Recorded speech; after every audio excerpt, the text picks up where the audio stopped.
Okay, 5, 4, 3, 2, 1. I'm John Miglosh for the Wisconsin DMA and the International Society for Strategic Marketing. And it's going to be a little random today because it always is. It's always a little random here. And so, first up, let's go over here. First up, holiday online sales through Christmas Eve grew 18.8%. And I don't put a whole lot of stock in this because I'm going to return darn near everything I bought online. But if you buy on Amazon, my wife got me this really cool floating globe thing. But it was the gold one, and I want one that actually looks like the Earth. I don't know why. It looks like it on the box, but inside it's gold, which I didn't like. I don't have a gold motif here. It's basically black and chrome. So anyway, not a big surprise, except that the consumer sales hit record, e-commerce sales hit record high this year, with more people doing their holiday shopping online. And if you have an e-commerce business, I'd encourage you to explore AI, because we're going to talk about that at the end. Okay, Ray Schultz says GDPR is not being enforced. Call it a toothless or paper tiger, but GDPR is not being enforced, argues Politico. Yeah, well, it's not that easy to enforce, and it has too big of penalties for the consequences to any particular person. Okay, aside from a $50 million euro fine that they levied on Google, there have been no fines. There have been no fines or remedies leveled against a U.S. giant since the GDPR came into effect. And no offense, but 50 million euros is like a parking ticket. Okay, after nearly 1.5 years, we must concede that we have a huge problem with the enforcement of cross-border processing.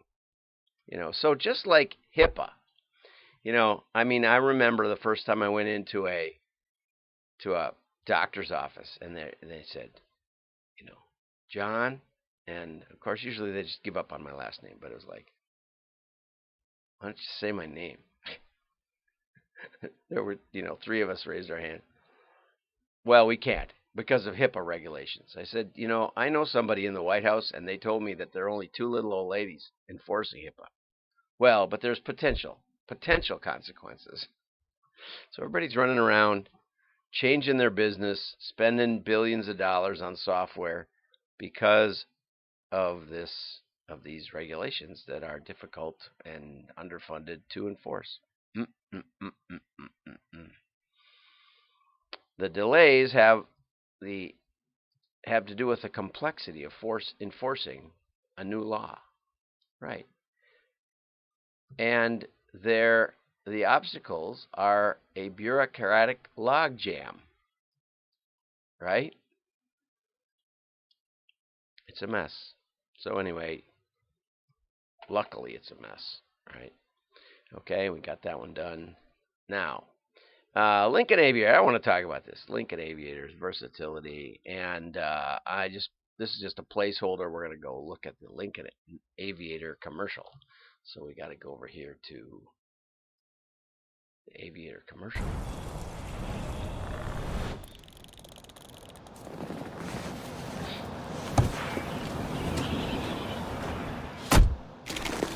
I wish I would have seen the outside temperature. It's really hard to find clear ice this thick.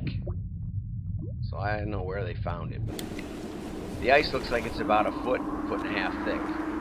So they could have put the car right out on the ice, because we do that in Wisconsin when we have regular winters. This winter's a little dry. Now this is the good. Watch these expressions. Beats jigging in a shanty. Beats jigging in a shanty. This must be the long form, because I didn't see it this long before.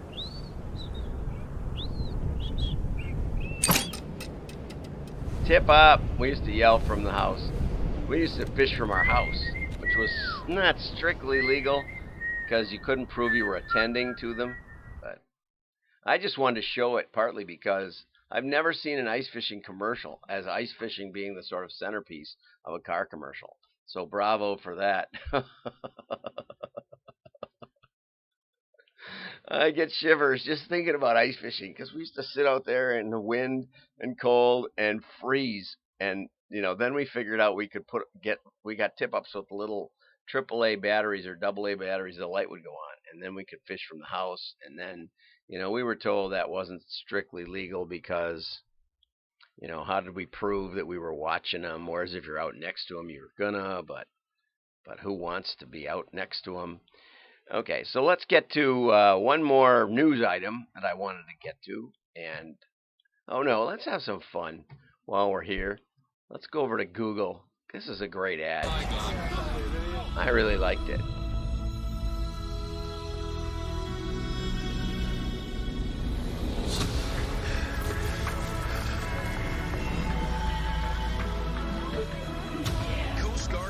Arriving in the Abaco Islands. 5 young boys create a rescue trampoline.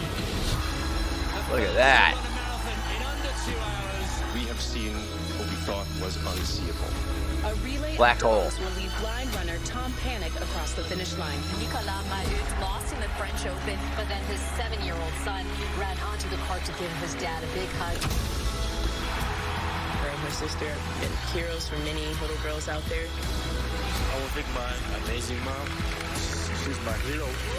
That guy's from the Bucks, Milwaukee Bucks.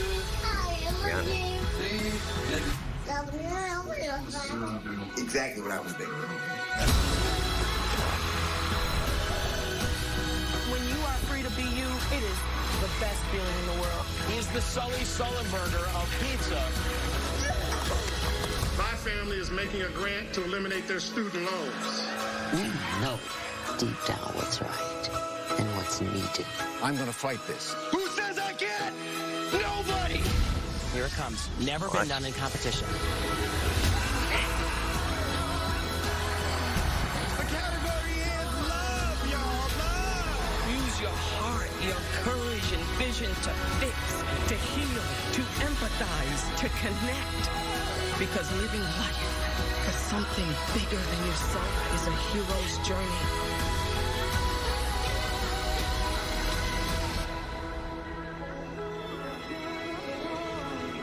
Boy, the world has sure changed in the last 20 years, but some for the better. And on that note, we'll go over here back to the PDF. Oops, this way we got to go like this. Okay, Verizon said it hooked up 31 cities and ultra wideband, Cleveland, Columbus, Hampton Roads, Virginia, and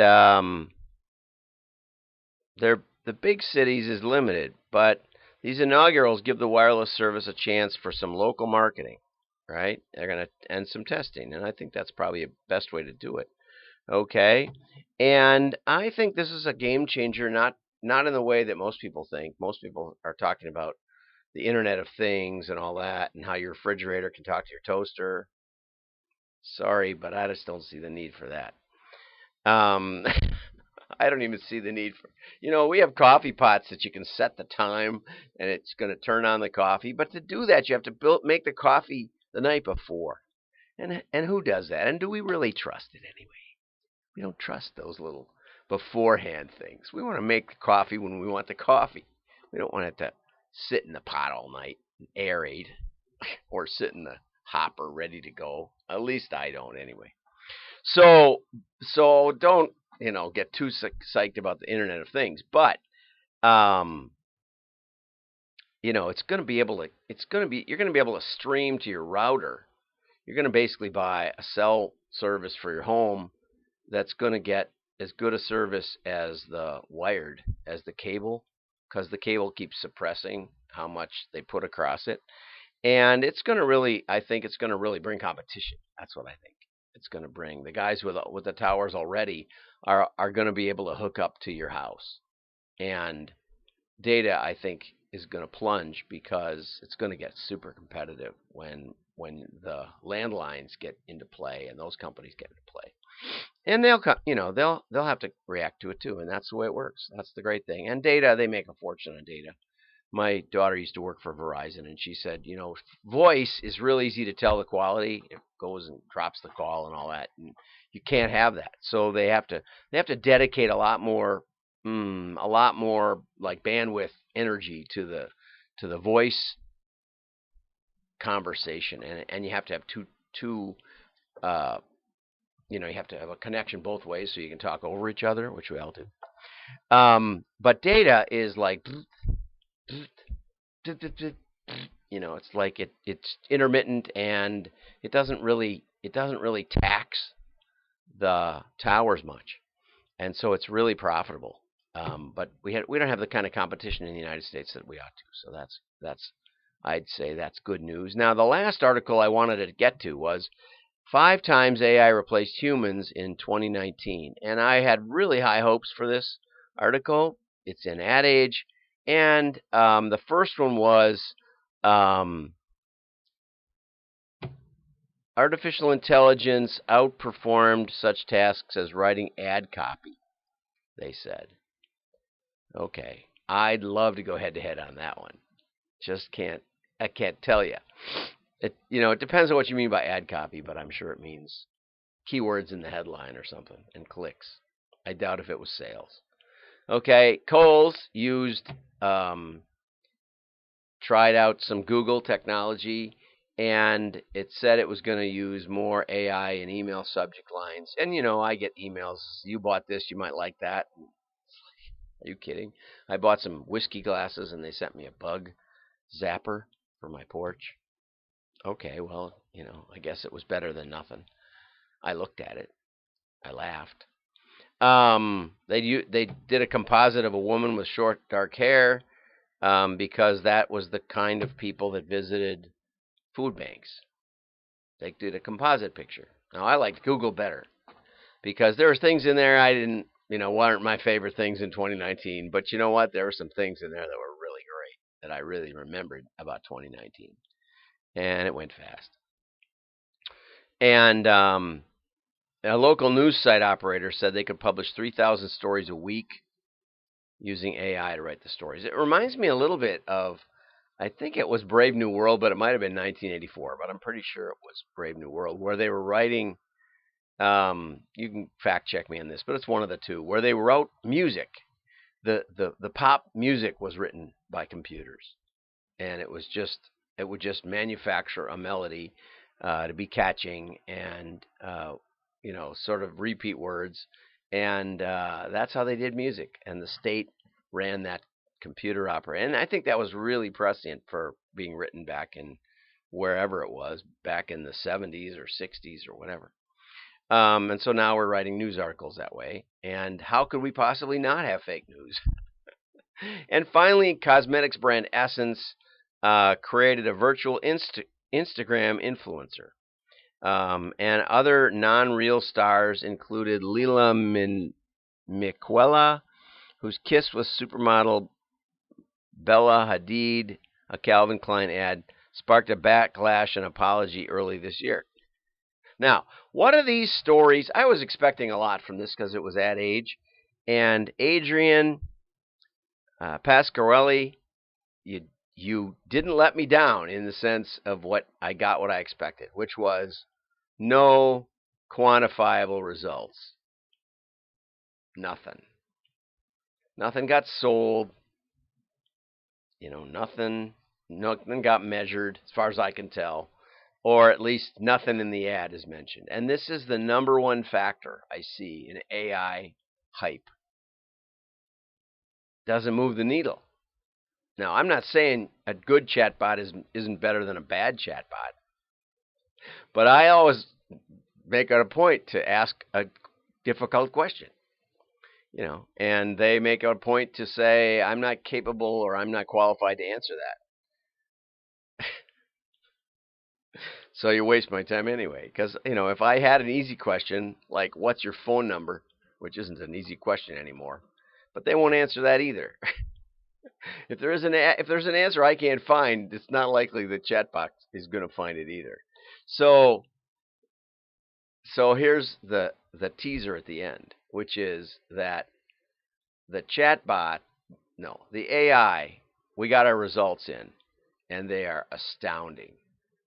Okay, our machine learning test that we floated in October and through the holidays, well, it was more than double the human selection. And I've got the numbers that prove it. It's beyond. We in the contract we basically offer not a money back guarantee, but a opt out guarantee. If we don't do better than 30%, and it was over 100. And that's not that unusual. We usually do about that in gross profit and sales and response. So I'm going to do a webinar probably next week Tuesday, I would say. That's what I'm going to set that up today. And I encourage you to watch, because it'll be the only place for a while you'll see the numbers. We're not going to say who. You can either say what or who, but you can't say who and what in my world, because, heck, they paid for it. You didn't. You're not getting the full banana. But you are going to get enough detail to see what's what. And it's pretty exciting.